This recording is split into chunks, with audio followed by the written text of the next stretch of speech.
Magandang umaga po muli, mga kapatid sa Panginoon. Good morning. As we approach the throne of grace and study His Word, may we calm our spirits and just close our eyes and look at ourselves and have a check before we come to study His Word. Sige po, let's just bow down our heads. Let's calm our spirits and come to the Lord in prayer.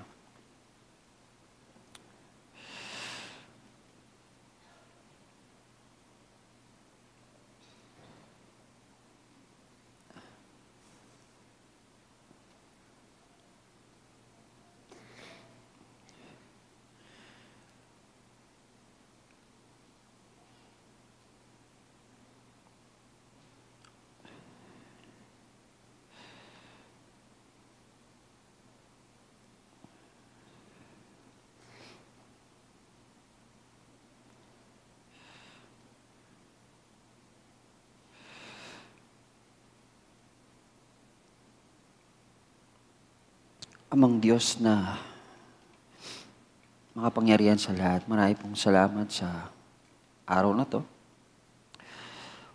Maraming salamat din po at pinagtipon-tipon mo kami sa inyong tahanan upang papurihan ka at pasalamatan sa lahat ng iyong ginawa sa amin. Aminin namin, Panginoon, na marami po kaming pagkukulang. Subalit, nagpapasalamat kami sa kabila ng aming mga pagkukulang sa inyo. Ay patuloy nyo kaming iniaakay sa tama, ginagabayan, at muling itinutuwid ng landas. Salamat po sa inyong anak, si Jesucristo, na nabayubay sa krus para po mabigyan kami ng panibagong buhay, buhay na malaya, buhay na merong kumpiyansa lumapit sa inyong harapan. Buhay na mapayapa sa kabila ng kaguluhan. Buhay na punong-puno ng pagmamahal kahit hindi kami minamahal. Salamat po, Diyos, sa bagong anyo na inyong binigay sa amin. Nawa sa bawat isa sa amin ang nangihina ngayon, kayong mami maging kalakasan. Sa bawat nangungulila, may pinagdadaanan, nagdadalamhati. Kayo po ang siyang yumakap sa amin. Sa amin po may mga sakit. Nawa hipuin mo po ang aming pisikal na pangatawan. Pagpalain ng aming mga iniinom na gamot. Maging mga doktor na tumitingin sa bawat isa sa amin. Sa amin pong nanghihina ang aming pananampalataya, nawa kayong aming maging lakas at muli kaming itayo at ibangon, Panginoon. Sa amin pong mapalad na nagpapatuloy at lumalago, nawa, Panginoon, hindi kami magsawa.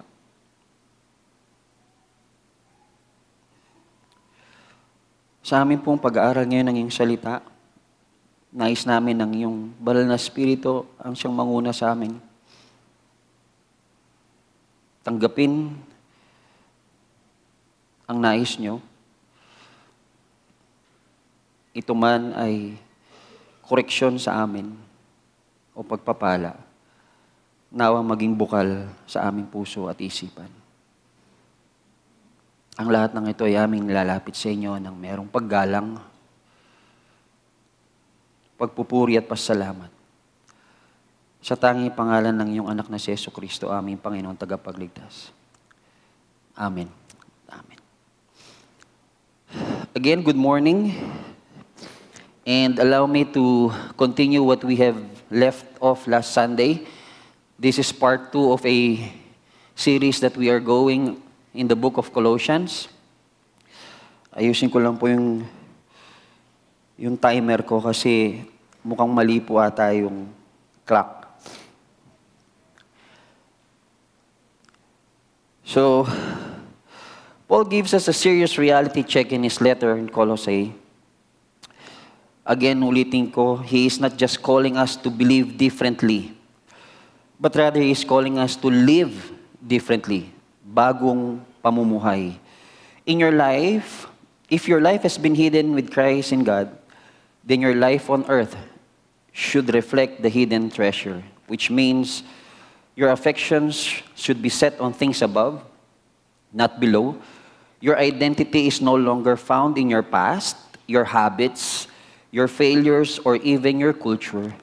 It's found in Christ. Your old self has to die, and your new self, so that your new self can live and grow. Simply put, as we ended the message last Sunday, you have been raised, now live raised. And when we go now to the verses that we have read a while ago, it started with the word therefore. Very important po ang salitang therefore whenever you read it from the scripture.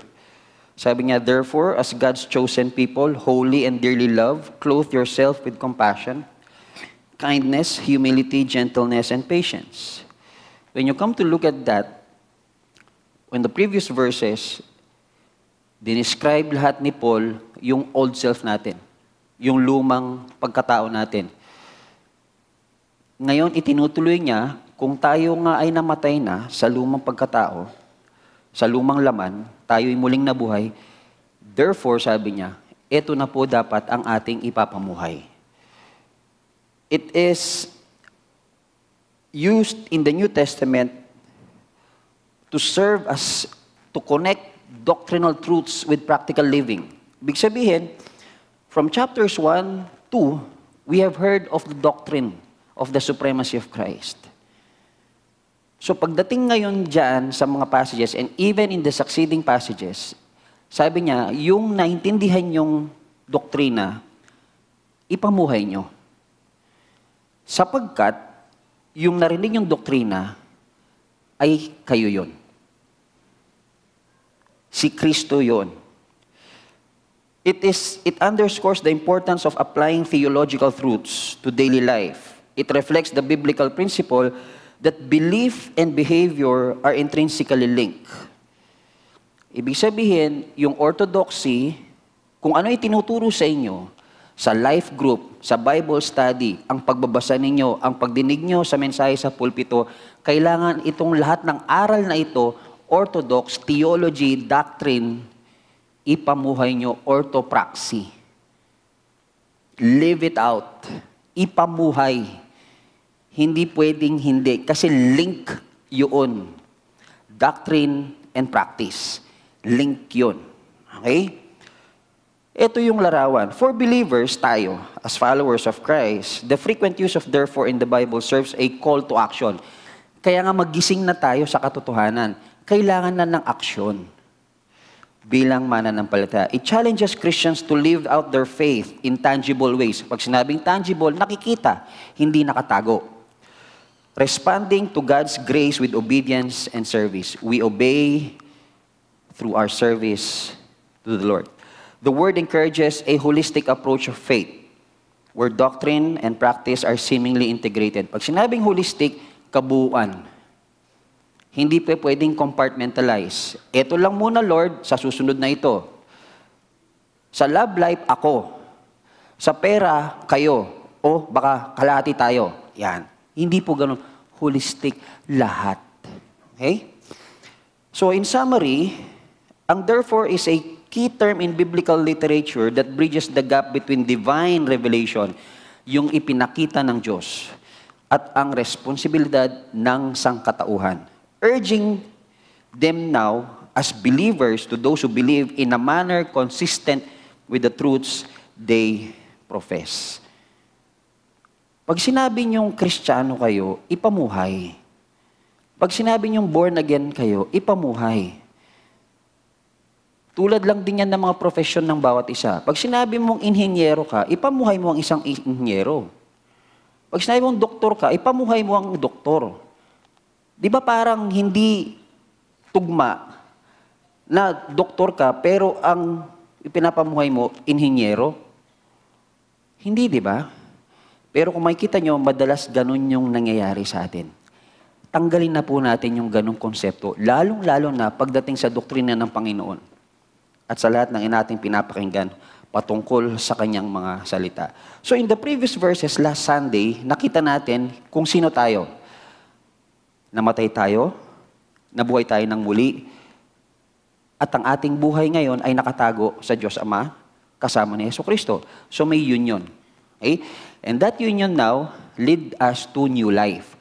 Bagong buhay. There is now a change. There is a transformation. The newness of life is further now described in the verses that we have read. Which is number 1. Tingnan niyo po, therefore as God's chosen people, when you hear the word chosen, it means pick out. Kinuha, pinili. Di ba napakasaya sa atin? Pag halimbawa may kompetisyon, pinili ka. Di ba masaya? Ano pa kaya kung ang Diyos ang pumili sa inyo? Pangalawa, holy. Ang ibig sabihin ng holy, set apart, isinantabi. Okay? Hindi siya isinantabi sa walang purpose. Isinantabi siya exclusive para sa Kanya. Para saan? Gawain niya. Kung kaya nga dun sa nauna, sabi niya, set your hearts, set your minds on things which are above. Para sa Kanya. Okay? Yung kabanalan natin ay refleksyon ng kabanalan ng Diyos Ama. Hindi yun sarili natin. Kung kaya nga sabi sa Scripture, live holy just as God your Father is holy. Nakita po ninyo ngayon yung mga koneksyon. Hindi po pwedeng hindi konektado. Pangatlo, sabi nga, dearly loved. Ito po ay nagsasabing, minahal tayo. Ngayon, hindi lang siya basta-bastang pagmamahal. Okay? Yung pagmamahal yun yung tinatawag na covenant loyal love. Hindi ni kailanman ito mawawala. Hindi kailanman ito mamamatay. Narinig nyo na ba yung we need to separate because I fell out of love? Oh, sa mga sa mga may hugot, nahulog na yung pagmamahal ko, I fell out of love, wala na. Ang covenant loyal love, magpapatuloy ito. Tanggapin man natin o hindi, nandyan yan. Yun ang ibig sabihin yan. So yung mga walang nagmamahal sa inyo, mga kapatid, okay lang. Bakit kanyo? Mahal tayo ng Diyos. And I pray that yung pagmamahal ng Diyos sa bawat isa sa atin, maging sufficient sa buhay na meron tayo ngayon. Believe me. No, not believe me. Believe the Scripture. Kasi mamaya, dudugtungan natin yan. Pangapat, forgiven.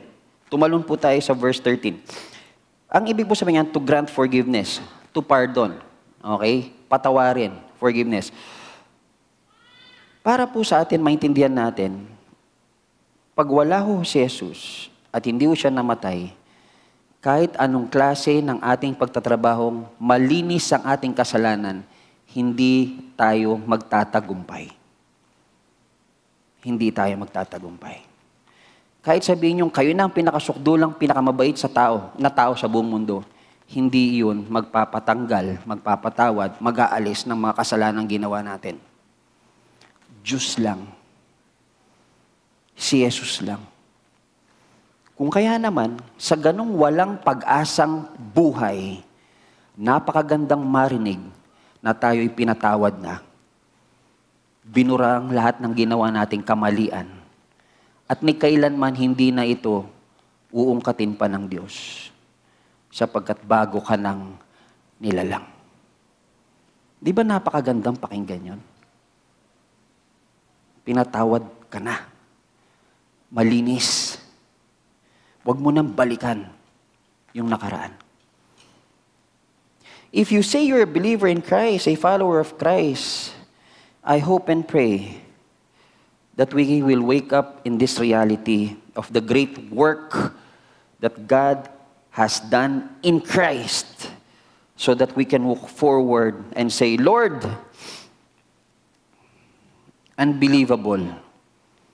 Pinili mo pala ako. Ginawa mo akong banal. Minahal mo ako at higit sa lahat, pinatawad mo ako.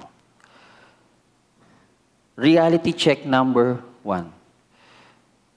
And I want us all to really put this into heart. You are God's chosen one. You are God's holy one. You are God's loved one. You are forgiven. Magising na po tayo sa realidad na yan.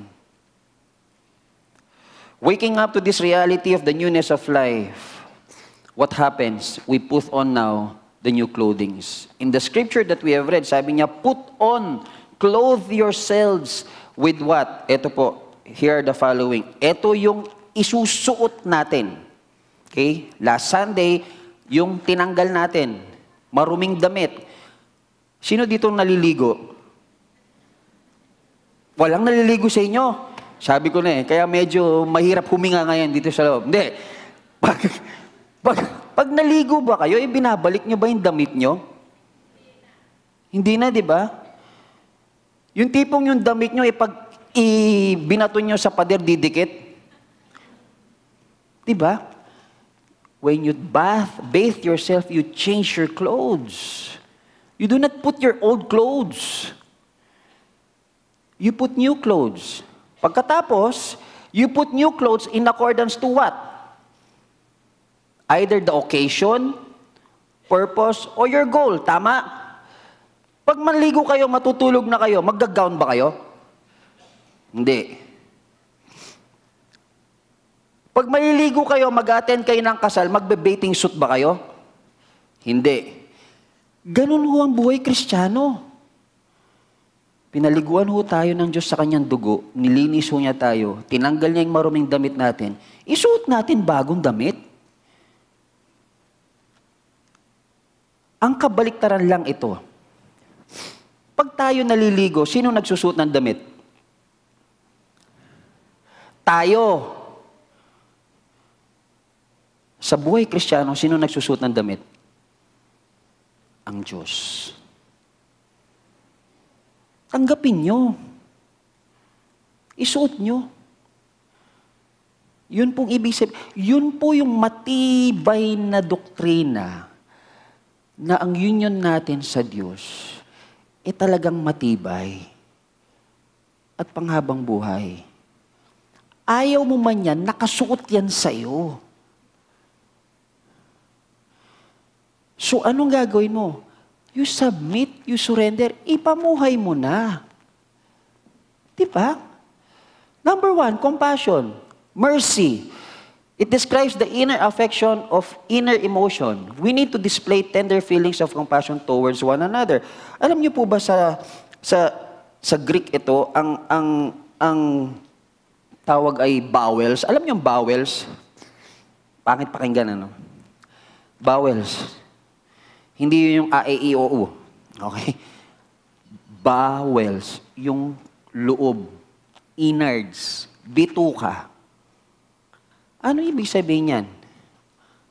Ibig sabihin yung compassion nagmumula sa loob. Hindi na yan maalis sa inyo. Naalis niyo ba bituka nyo? Hindi. Dapat meron tayo niyan. Compassion. Sa ibang translation, tender mercies. It describes an inner affection, an inner emotion. We are told to feel this mercy, this compassion. As believers, we need to display tender feelings of compassion towards one another. Hindi lang to compassion para sa kakilala mo, kaibigan mo, relative mo. Ito ay para sa kapatid mo din sa Panginoon. This is not something that we turn on the TV na halimbawa, gusto ko maging compassionate, gagawin ko. Hindi. Constant attitude ito.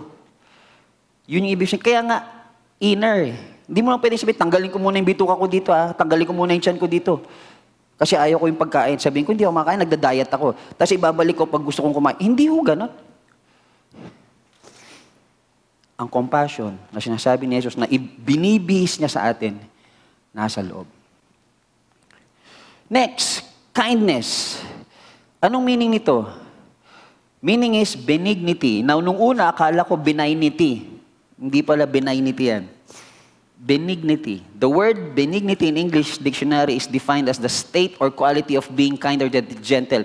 Tingnan niyo po ulit yung paggamit. State or quality. Pag sinabing state or quality, siya na yun. Tama? Estado mo yun eh. Pag sinabi mong single ka, pwede mong sabihin married ka? Hindi. Bakit? Estado mo single, paano mo sabihin married ka? Yan mong ibig sabihin niya. Yung kindness, siya na mismo yun. Tayo mismo yun. We have been saved because of God's kindness towards us. That is His nature. We in turn ought to show kindness towards others. Hindi pwedeng mamimili tayo ng kindness. Ito, pwede ito. Kasi mukhang mabait. Oh, si Levi mabait na. Bait ka na ba, Levi? Nakasalamin na eh. Hindi pwedeng, hindi, mukhang mabait sabi. Hindi, lahat. Yan yung ibig sabihin yan. A classic example is yung sinabi ni David kay Mephibosheth. Anak po ito ni Jonathan. Alam po natin na magkaaway ang tatay ni Jonathan at saka si Haring David. At papatayin ni King Saul si Haring David. But after all, when he became king, yung anak ni Jonathan, who happens to be his best friend, na ang tatay ay si Saul, tinulungan niya yung anak niya na pilay at ipinatira niya sa kanyang kaharian at isinasabay niyang pagkumain sa kanyang lamesa. That's kindness. There's no judgment. Ganyan po dapat tayo. Next, ano sabi niyan? Humility. Anong humility? We live, meaning you live in lowliness of the mind. Sa kultura po kasi nila Paul noon, hindi, ano po yan? Basura sa kanila yan. They do not admire humility. Huwag kang maging humble, maging hambog ka. Mas gusto nila yung hambog sa panahon nila. They thrive in what they call as pride and domination. Pero pagdating kay Yesu Kristo, kabaliktaran. Jesus Christ, the greatest example of humbleness. The person with humbleness of mind thinks of others first and not of himself. Nauuna palagi ang kapwa bago sarili. Kung kaya naman ang hirap magmahal, ang hirap maging mabait kasi nauuna tayo. Pero pag nauna ang kapwa, makikita natin. Dahil ang susunod dyan ay gentleness, meaning meekness. Gentle in spirit.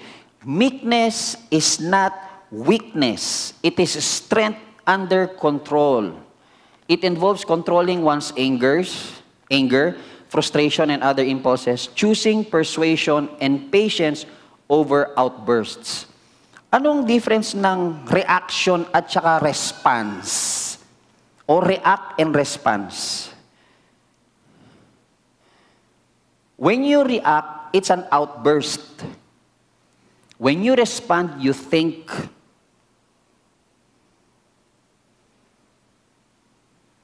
Kaya nga outburst of emotion. Madali ba yan? Hindi, kahirap kaya yan. Pero pag ang Diyos ay nasa atin, nangyayari yan.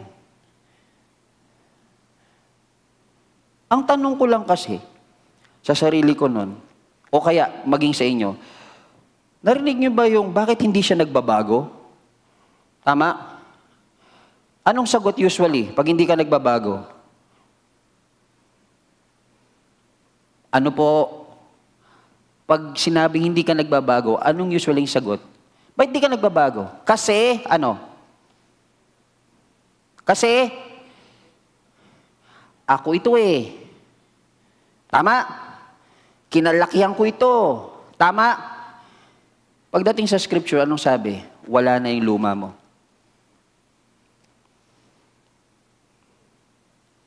Sinong nagbabago sa atin? Ang Diyos. Anong pagbabago ipapairal mo? Yung Diyos. Bakit? Isinuot mo yun eh. At isinuot sa atin. Kaya, ang hirap pong sabihin, lalo na pagdating sa basketball, ganito ako maglaro eh, marumi na ako maglaro. Bakit ba? Kung ayaw mo maglaro ng basketball, mag-chess ka. Bakit? Kasi sa chess, walang physical. Mga kapatid, you can be physical, not to aggravate, quarrel. Wala namang problema ang physikalan, di ba? Pero pag may bahid na galit, pag may bahid na mga impulse, outburst, emosyon, bahid ng ganito na ako maglaro ng basketball, wala ka nang magagawa, eh talagang lalabas yan.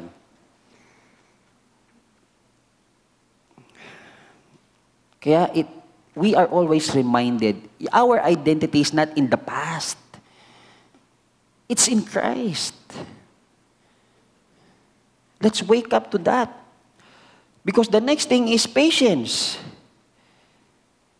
Forbearance, long-suffering. The word literally means, tingnan nyo, long temper. Hindi siya short-tempered.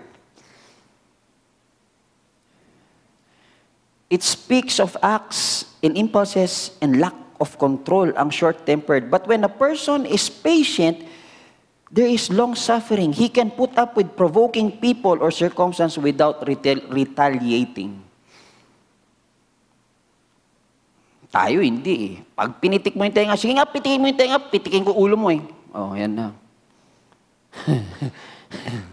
Di ba? Nung panahon ko, ganun ang mga tuksuan, di ba? Sige nga, oh, waka mo tenga, oh. Di lang niya hinawakan, sinapak na niya. Taob. Oh, tas takbo. Uwi sa nanay. Oh. Tingnan niyo po yun, without retaliating. That's patience. Because the next, when you're patient, you bear. Bearing, you sustain. To bear, to endure. The word literally means to hold up, to hold back.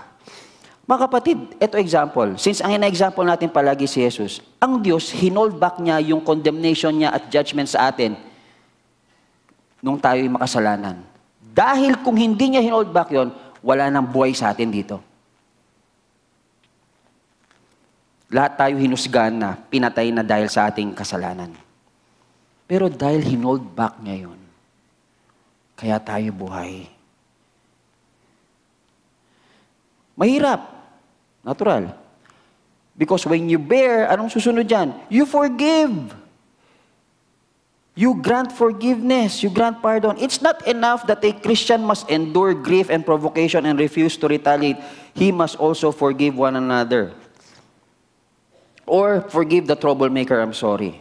Ganito po kasi yan eh. Kung meron kasi sa atin yung, hayaan mo na yan. Titiisin ko na lang yan. Pero hindi mo siya pinapatawad. Nagbubunga po yung hindi niya pagpapatawad dun sa tao na yon ng malis. Ill will. Nakakapag-isip ka ng hindi maganda dun sa tao. Hindi mo nga siya pinapansin, pero nakakapag-isip ka. Pero pinatawad mo, dapat patawarin mo siya. You cannot just forbear. Hindi yun yung sinasabi dyan. Tiisin ko na lang, kahit di ko pinatawad. Hindi, patawarin mo. Mamaya malalaman po natin bakit kailangan magpatawad. Pagkatapos, ang sabi niya, you clothe yourself with what? Love. This is the most important of Christian virtues. And it acts like a girdle. Ibig sabihin ng girdle, ito yung nagtatagni-tagni ng lahat at ito yung humahawak. Ano yun? Pag-ibig. Pag-ibig lang ang susi ng lahat. And we come to look at pag-ibig in the book of 1 Corinthians, which Paul also wrote. And when we come to read 1 Corinthians chapter 13 about love, it boils down to just one definition. Ang sinasabi, God is love. Sino ang pag-ibig? Diyos. Tingnan niyo po yan. When you love, you would feel compassion towards others. You would be kind. You would be meek. You would be humble. You would bear. And and you would forgive. Ano yung connection ng mga yan? The word love, sabi dun sa una, you are beloved, you are loved, minahal ka ng Diyos. Yung pag-ibig na yun ngayon ang tutulong sa atin magmahal ng kapwa, even dun sa taong hindi ka mahal-mahal. Ang ilustrasyon nga dun sa hindi ka mahal-mahal ay kaaway di ba? Namamahal ba natin yung kaaway natin sa panahon ngayon? No way. Kaaway nga pastor Pero dahil sa pag-ibig ng Diyos, napamamahal tayo. Why do we forgive those who are unforgivable? Ba't ko papatawarin ang sukdulan yan? Alam niyo bang ginawa niyan sa akin? Hindi niyo alam yun. Bakit ko siya papatawarin? Ito po yung konsepto. Sa scripture sinasabi dyan, forgive just as what? God forgave. Tingnan niyo po yung connection ng theology sa practice. Tayo, hostile tayo sa Diyos Ama nung tayo makasalanan. Yung nagagawa ng kapwa natin na kinaiinisan natin, kinasasakit ng loob natin, kinagagalit natin, yun din yung ginagawa natin sa Diyos. Na-realize niyo ba yun? Ibig sabihin, yung tinitingnan mo, yan din yung ginagawa mo. Tapos hindi mo siya kayang patawarin? Kung ano yung ginagawa niya, yun din yung ginagawa mo? Kung kaya nga, yung paglalarawan dyan ni Pablo sabi niya, magpatawad kayo, hindi dahil sa kalakasan mo, hindi dahil sa iyo, hindi dahil sa kaya mo. Magpatawad kayo dahil pinatawad ka ng Diyos. Bakit? Kasi yung kinasusuklaman mong ugali at behavior sa iyo nung taong kinagagalitan mo, yan ang ugali mo sa Diyos.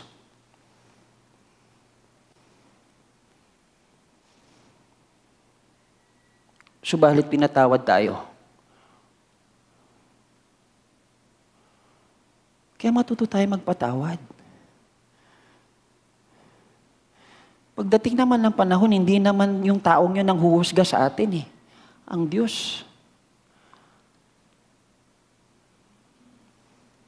Ang hirap, pastor. Totoo, mahirap. Pero kung ang focus mo ay sa Diyos, matututo tayong magpatawad. Matututo tayong magmahal. Alam niyo mga kapatid, the world needs kindness now. The world needs forgiveness now. Baka meron pa kayong hindi pinapatawad. Baka meron pa kayong hindi pinagkakaluban ng pagmamahal. Ngayon na yung pagkakataon, ibigay na nyo yan. So you have to be set free. Living Christ in your life.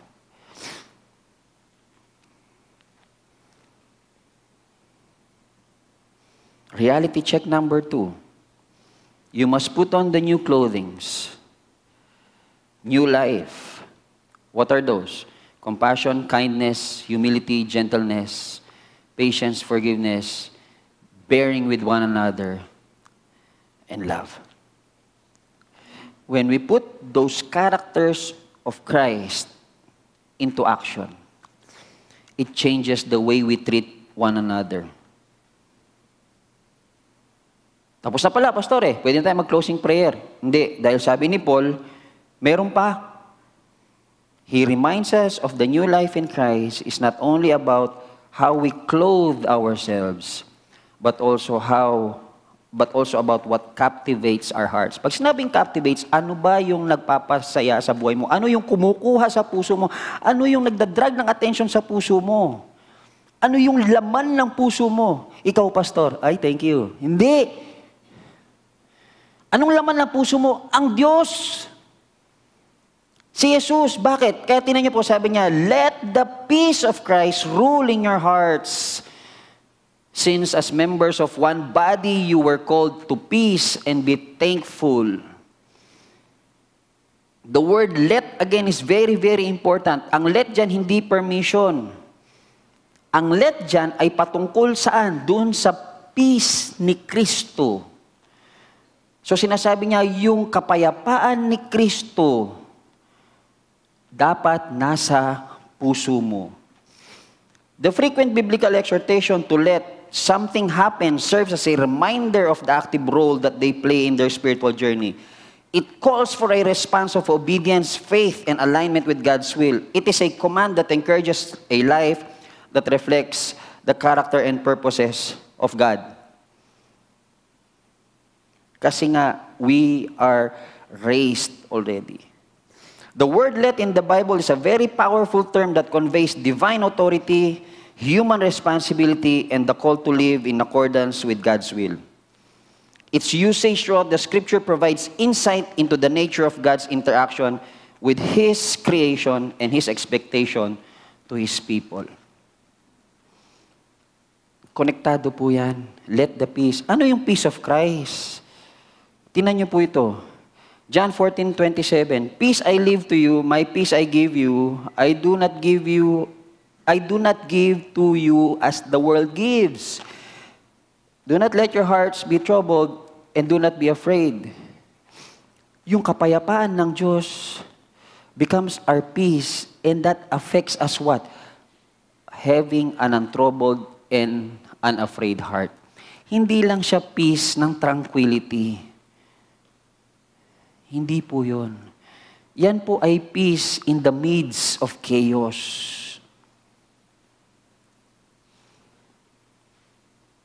Pag may baha, troubled. Ang sinasabing kapayapaan, dumaan man ng baha, umaawit ka sa Diyos, masaya ka. Yun ang peace. Kaya nga magkaiba siya sa binibigay ng mundo. Ang peace na binibigay ng mundo, to be removed from chaos, to be removed from war, to be removed from something that is destructful. Hindi po yun. Kasi dadaan at dadaan po tayo sa mga challenges sa buhay. Dadaan tayo. And look at Ephesians 2:13-18. I'll just read this very fast. But now, in Christ Jesus, you who were once were far away have been brought near by the blood of Christ. For He Himself is our peace. Ito po yung paglalarawan kung ano yung klase ang peace ni Kristo. Who has made the two groups one and has destroyed the barrier, the dividing wall of hostility. Now, these are between Jews and Greeks, and Hebrews and Gentiles. Yan po yung sitwasyon dyan. Pagkatapos sabi niya, by setting aside in His flesh the law with its commands and regulations, His purpose was to create in Himself a new humanity. Out of the two, thus making peace, and in one body to reconcile both of them to God through the cross. Ibig pong sabihin, mga kapatid, yung peace na yan, tayo po kaaway ng Diyos Ama. But because of Christ, we were reconciled to the Father. You are called to one body, the church. We are called also to peace. So, ibig sabihin, tinawag tayo sa isang katawan ni Jesus bilang iglesia. Kung tinawag tayo bilang bahagi o parte ng iglesia, tinawag din tayong mamuhay ng may kapayapaan galing kay Jesus. As member of the church, Jesus Christ removed all hostilities among one another. Huwag na po tayong mag-away-away.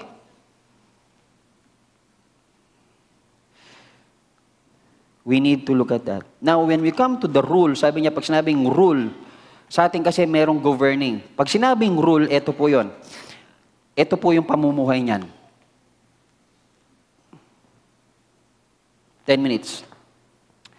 Ito po yung pamumuhay niyan. Yung kapayapaan ng Panginoon. Rule your hearts. Ganito po yan. Ang ibig sabihin ng rule sa salita is umpire. Alam niyo umpire? Referee. Ang referee ang nagde-decide kung talo ka o nanalo. Tama? O, sa mga nagpi-pickleball, sa mga nagbabasketball, lahat ng sports, merong referee. Siya yung magsasabing inside, out, inside, out, inside, out. Paano nangyayari itong peace ng Panginoon to rule in our hearts? Ganito po yan. Para magkaroon tayo ng magandang konsepto. Pag hindi may iwasan sa bawat isa sa atin ang magkakaroon ng conflict sa isa't isa, tama?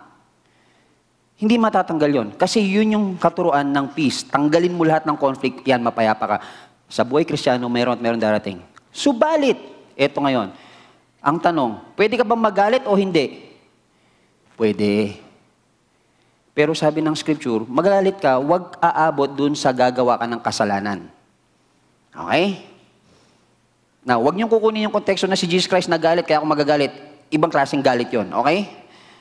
Ito ngayon, pag nagkaroon ka ng conflict o issue sa kapwa mo, lalo na sa mga kapatid mo, o sa mga kapatid mo sa Panginoon, yung rule dyan, ibig sabihin, yung peace ng Diyos, siya ang magsasabi, anak, sobra na yung ginagawa mo. Stop ka na dyan, out of bounds na yan. Yan yun. Anak, out of bounds na yan. Bakit? Kasi sa conflict, sa diskusyon, di ba hindi natatapos? Kinabukasan, nakala mo tapos na nung gabi, kinabukasan, magkaaway pa din kayo. Kinabukasan, nakala mo, bati na kayo, pero umabot na ng 2 buwan. Yung peace ng Diyos, yan ang magsasabi, anak,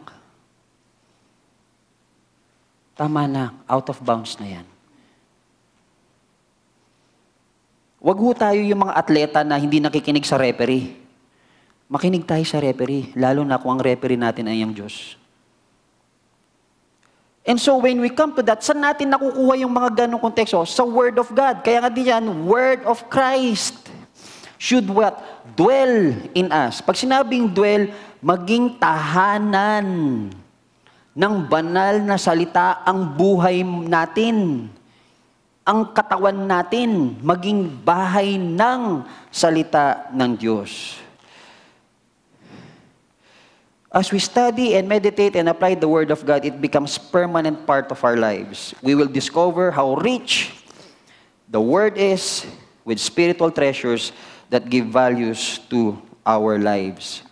Kung kaya nga mababasa natin dyan, when the words of Christ becomes part of our lives, it springs forth naturally. Yes, ma'am. See? 10 minutes. Natural. Nagiging tayo yon. Ano yon? We sing with hymns, with psalms, and with spiritual songs. Kaya ang hirap manambahan sa Panginoon dahil walang salita ng Diyos. Ang daming contentions. Pag itinaas mo ba yung kamay mo, nag-worship ka. At pag hindi mo itinaas ang kamay mo, hindi ka nag-worship. Dapat tanggalin na natin yan eh.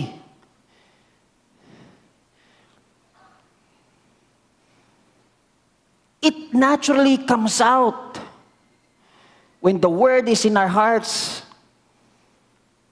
And it is done in what? Gratitude. Ibig sabihin, may pasasalamat.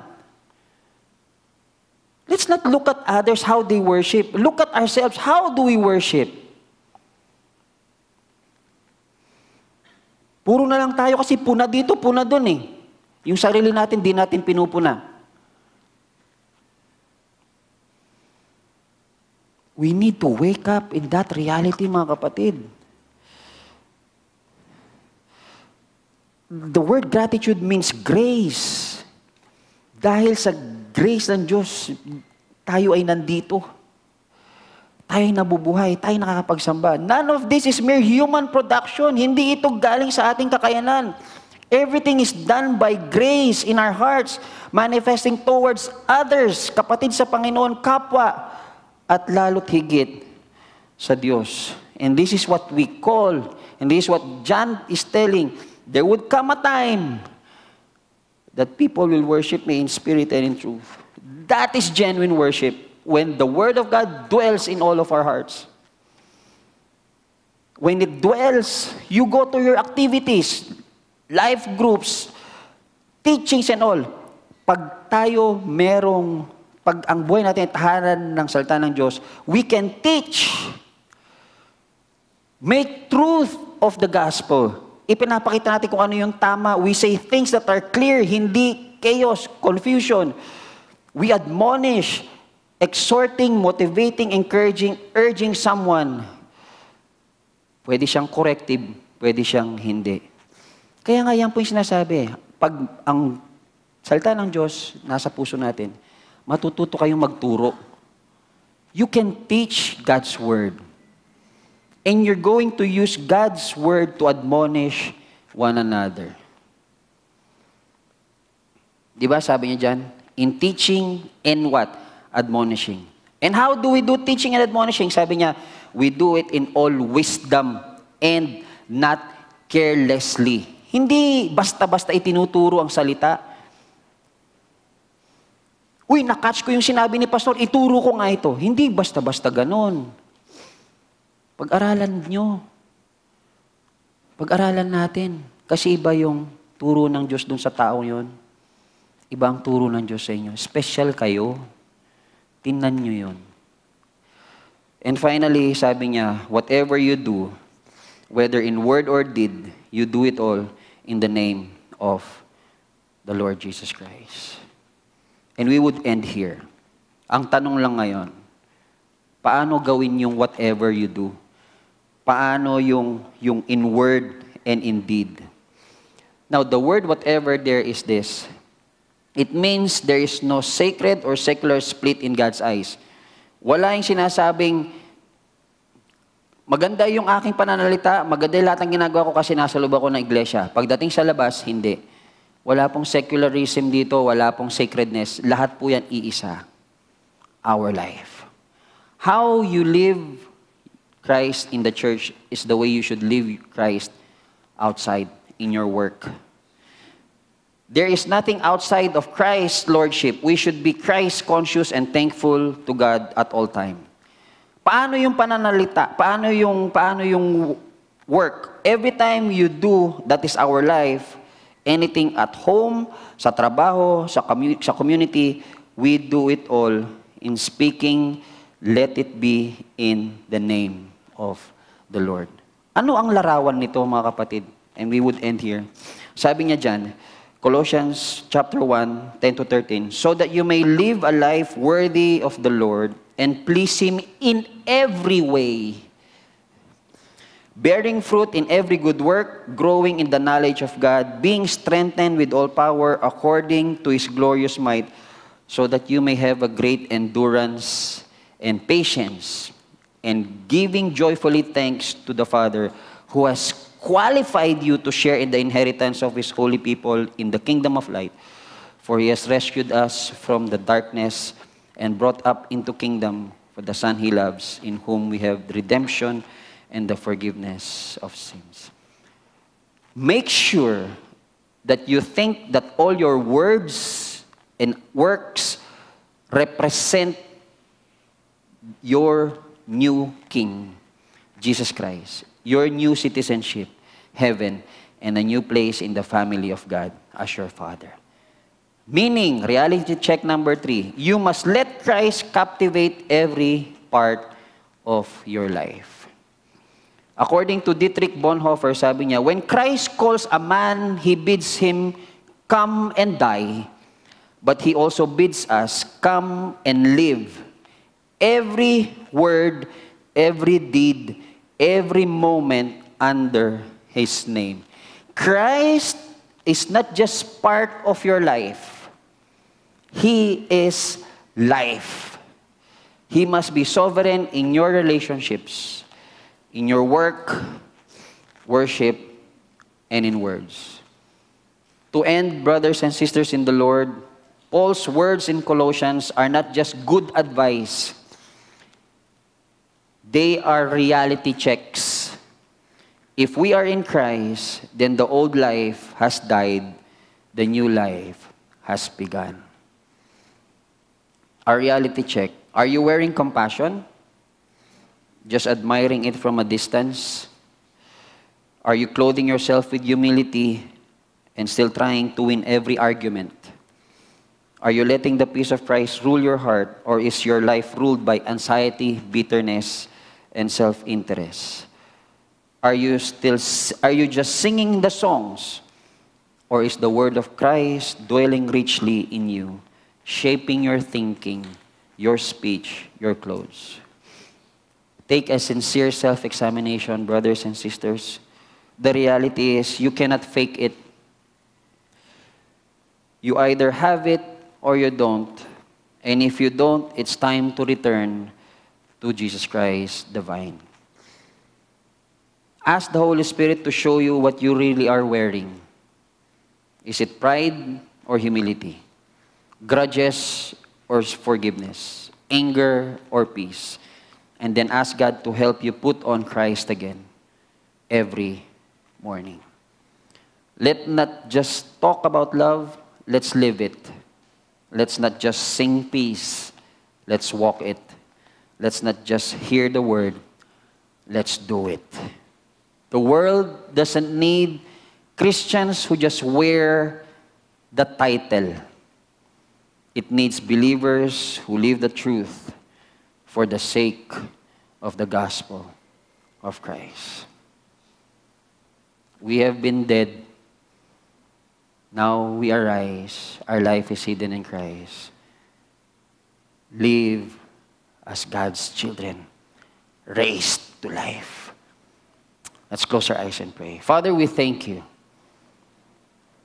May this be something that we will check.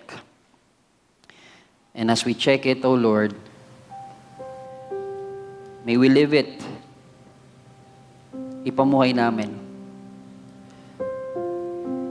Maging kayo ang aming buhay.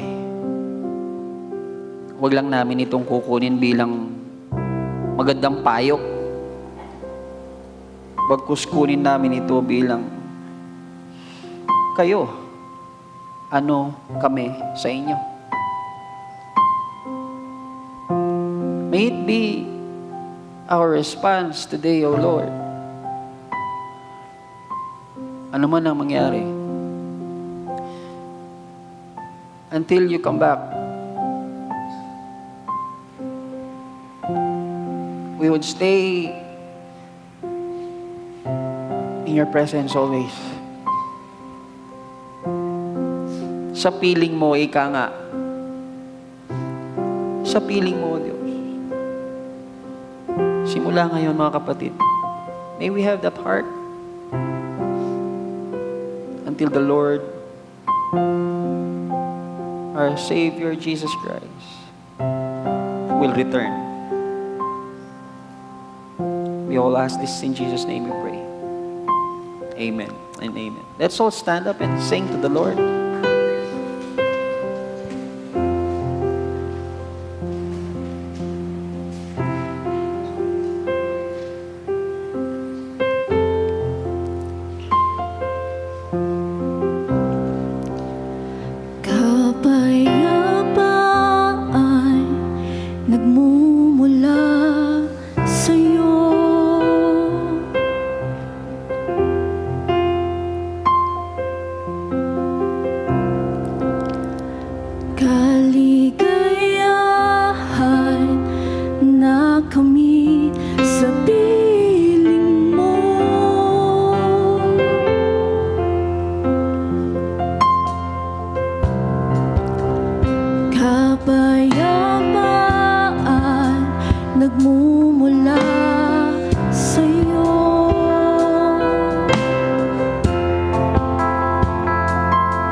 Lord, buong buhay,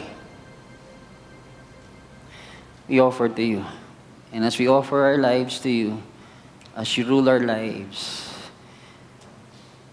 may it be to Him who is able to keep you from falling and present you in the presence of our God, blameless, without fault, and with great joy.